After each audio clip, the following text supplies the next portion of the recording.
All right, we're live.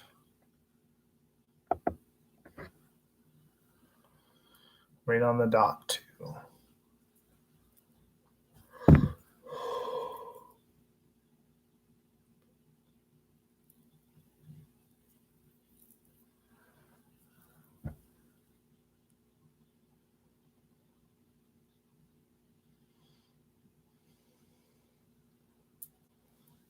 Hey, Santo, may Abatala bless you always.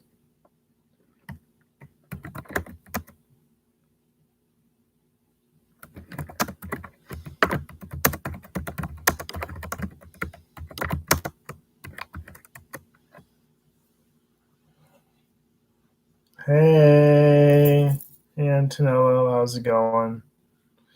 All right, well, now we have some people in here. I can definitely start talking about my experiences with blocking out spirits, with these herbs and roots and everything like that. So, I have some pretty good ones, nothing too crazy of a list, but these are what have worked personally in my opinion and my experience. One is cohosh root. Now you'll notice there's different cohoshes, blue, black, and I'm not sure there's another one. I've personally used black cohosh. The other one is St. John's wort, lilacs, and black salt. So what I like to do to block the perimeter. Hello, new person who just popped in. Um, Anyways, I like to hold each herb or root in my hands and basically make a very firm statement that goes as I am praying to you, such and such herb root, thanking you for the work that you're going to do. Thanking you for being to existence. Thank you, Mother Earth.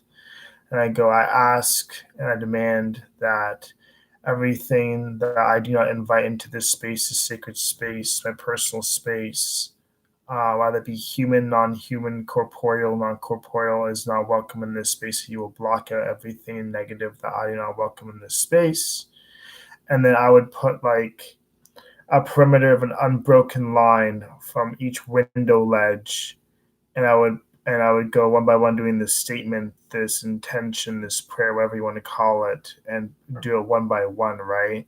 It's a lot better if you can make your own black salt from scratch. And what I like to do is I like to take all these materials I was telling you about, like the herbs, the roots, and everything, put them in like mojo bags, or make your own mojo bag. Like take an old shirt or something and cut it up, and then wrap it around tightly with like a ribbon or a cord or something, right? And then putting those tied up behind the doorknobs on every single doorknob on every single side. I found that works fantastic.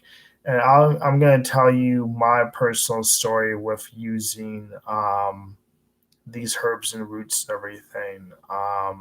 So I'm going to go into details about some other things I find lovely that help reverse negativity in witchcraft and more than likely spirits as well. But let's go on about like the herbs and roots, right? So I was living not in the most previous spot that I was living, but the previous spot before that one. And I was hearing what sounded like somebody stomping with like construction boots one floor above me. Now, at this point in time, there was nobody in the house that was on the top floor of where we were in the basement suite, right? We had like two levels in our place. And at this point in time, I had everything set up of like the unbroken lines on every single window ledge in every single room and everything, right? With those intentions, those prayers, those statements. And it came to be that my friend read into the situation. It was actually a spirit that got sent against me. They paid the spirit poorly, and it had to come back and just bite them in the ass, basically. The other thing I put on those window ledges were a mojo bag on each side. So obviously there'd be two on a window ledge, right? Because you have like this side and you have that end, basically. And what I put inside of these mojo bags was very simply I put some crystals. So I had a conduit that would automatically charge all the other crystals, which doesn't need to be cleansed itself, which is selenite. So I put selenite, red jasper, hematite, red jasper, hematite. What else did I put in there? And there's some other stuff too. I gotta think about this. Yeah. So, anyways, all I know is that there's like five or like I think there's like five crystals you use. I'll get back to you guys and I can't remember. I'm gonna jog some memory again. But it was mainly selenite, red jasper, hematite. I might have put clear quartz, but I don't think I did. But anyways, there were like a bunch of crystals I put, and I put them in each bag on each end. And what that does is that it reverses everything back to sender, right? And I would also put it on each doorknob with those herbs and roots and everything like that I was telling you guys about. It does very strong wonders, and it'll block out everything negative trying to come into your space. Because the thing is, like, there's one thing for somebody to psychically hit you. It's another thing for them to send you a spirit. When they send you a spirit, it's a bit more of a problem. Something's more advanced than just what I'm telling you, but this is at a very basic level to help you block everything out so you don't have a problem. Of course, once you travel outside of your house, you're a little bit of a sitting duck, right? If the spirit's coming to possibly attach to you and somebody tries to send you a spirit after you, right? But at least when you're in your home, it's Fort Knox and nothing can enter the space. Pretty much. Now, is there anybody that wants to ask any questions or anything that came from the information I just told you guys? Any ideas, anything that you guys use to block spirits, anything like that? I'd love to hear some feedback.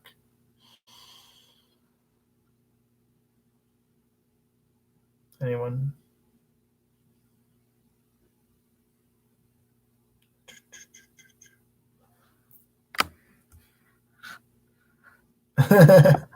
Awesome.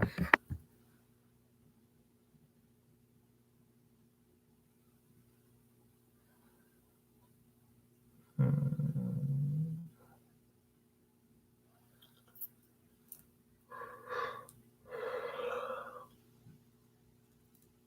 Oh shoot, you did remind me about that. Sorry. I actually do add red brick dust to the perimeter as well. I forgot about that. How could I have been so slow to forget that? Yeah.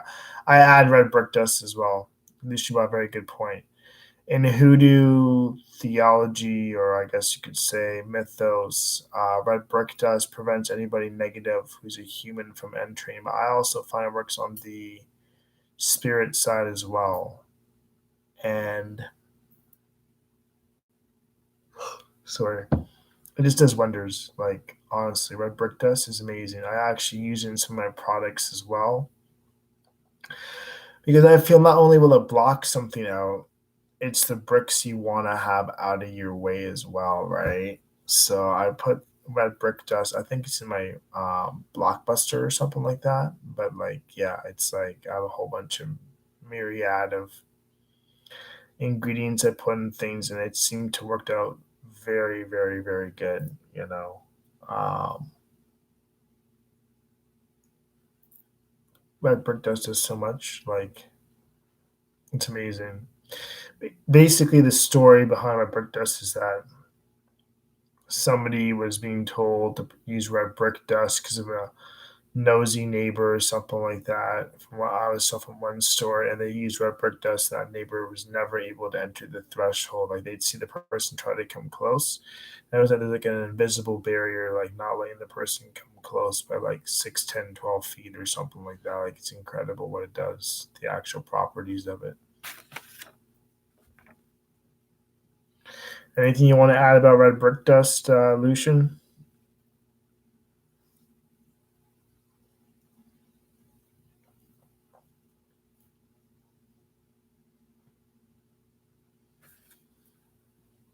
Okay, awesome. Yeah, I don't know what else to really mention.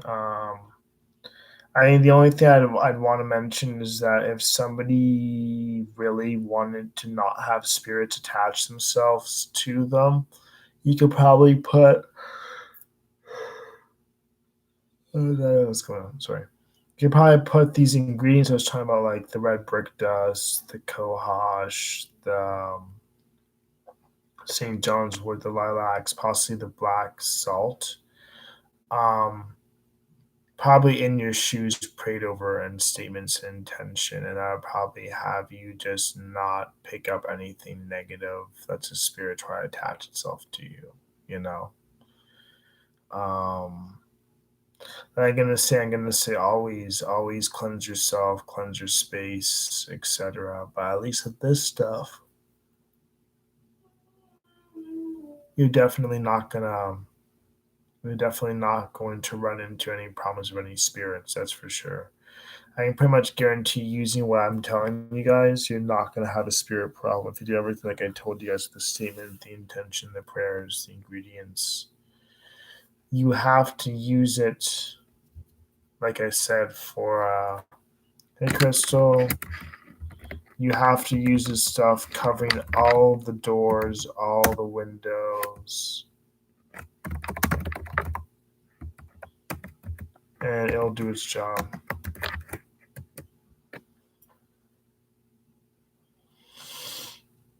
But yeah, I think there's not much more to cover, at least on this subject. I wanted to just separate subjects, not amalgamate everything into one thing.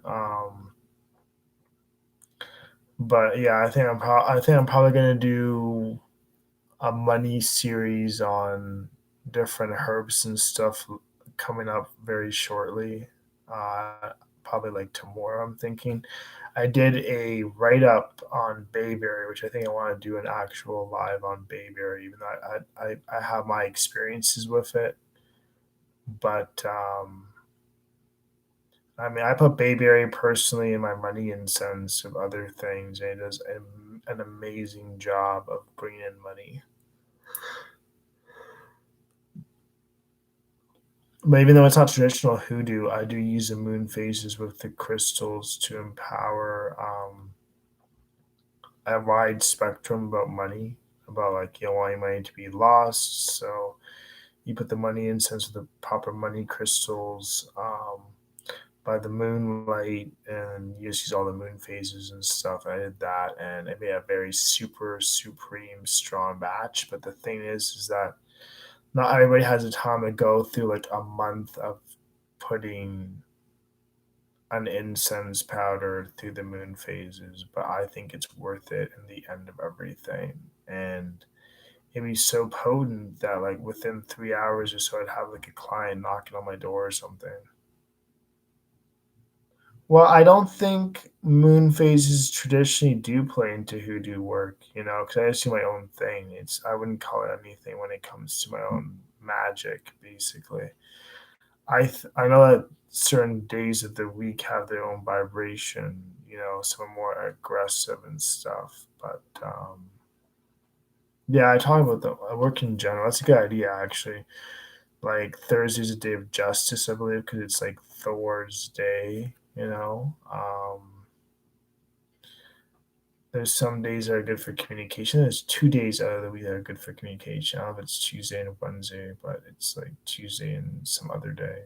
But yeah, I have to look back into my notes and everything.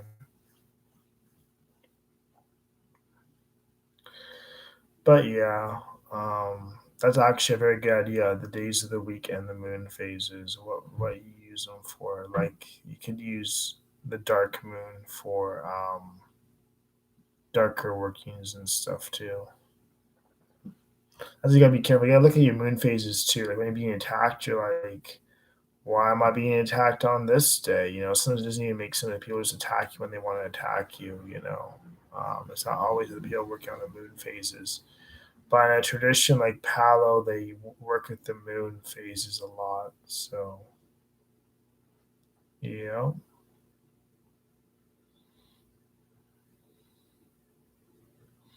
Well, that'd be more, I think, like chaos magic, which I think is acceptable in some instances, unless tradition is completely closed, Anthony. Um,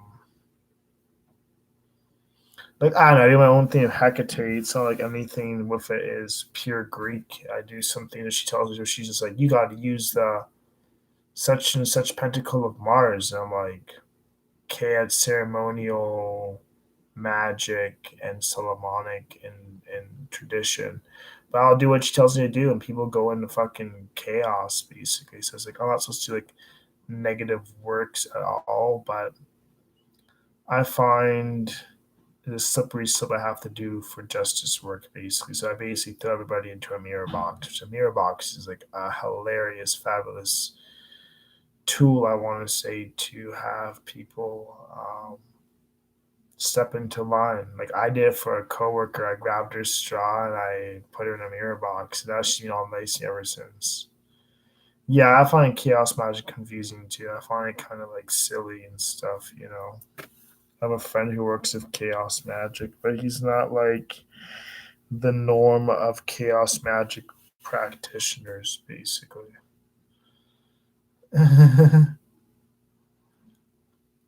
But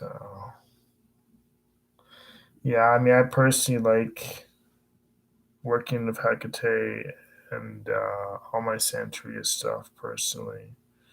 Though, you know, I basically do it as needed with Santeria stuff like once a week and stuff. So,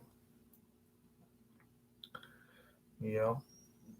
Anyways, I think I am trailing off on a tangent of nothingness right now. So, unless anybody has any other questions, I'm going to go off right now. Not that I wanted this to be super short, but yeah. I don't know what else to talk about, honestly, Lucian. I have no idea what else to talk about. And I gotta do more reading and studying, which is super lame.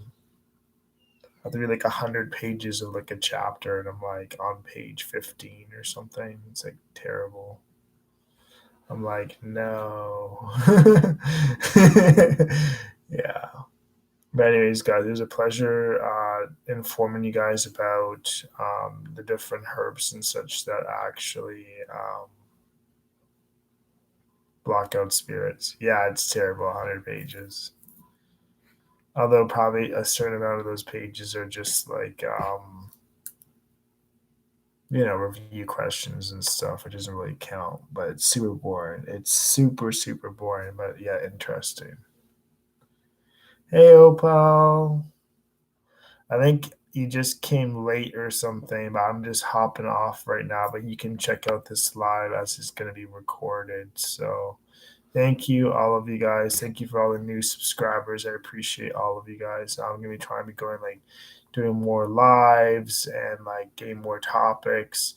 And if any of you guys have any topics, you can always send me topics and I'll see what I can do about it, you know? Still things I'm learning about that. I get confused. I'm like, how do I evolve my witchcraft from now, you know? And I run into like roadblocks and stuff, but I still work with what I know of what I can do. So, yeah, no problem. You're welcome. Thanks, guys. Have a good night and stay safe. Thank you. It's okay, Opal.